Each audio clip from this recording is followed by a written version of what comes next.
The reason I do theater, twofold. One, I don't know how to not do theater. I've realized that because at a certain point in my life, I made that tough decision.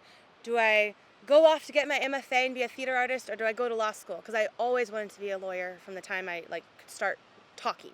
I knew I wanted to be a lawyer. And my parents were like, please, no, dear God, don't go to law school. Don't go be a playwright. And now I'm doing both. But I went to law school and immediately started writing plays. So I've learned enough about myself that every time in life when I've said, okay, now you've graduated from law school, time to be a real lawyer, no more plays, go be a real lawyer. And then I go clerk for a federal judge, and the first thing I do is write a play.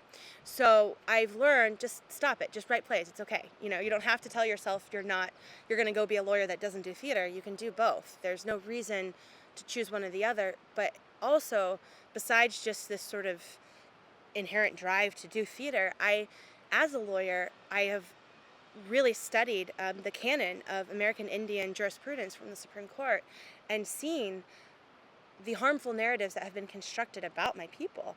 And I have argued in law review articles and in courtrooms, and I have made very succinct legal arguments about why certain precedents are harmful. And what I've realized is they just need to know our stories and where we come from and who we are, and they're not going to learn that in a brief.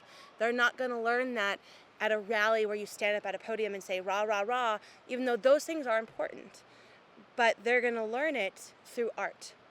That's where they consume stories, and that's where they gain understandings of cultures maybe other than theirs. And that's what we're doing, really, because let's be honest, there are no Native American, American Indian justices on the Supreme Court, right? So for me, I had this realization that everything I want to achieve as a lawyer, which, to be very clear, is overturning the Supreme Court's decision in Oliphant, I think is going to come about through a narrative change about who we are as American Indian people and that relationship with the United States and that sovereign to sovereign relationship between nation to nation. And that's only going to come through a form of storytelling that is possible through art. And one of the most powerful forms of art is theater. And so I almost see it as my duty as a lawyer to put these stories out into the American theater.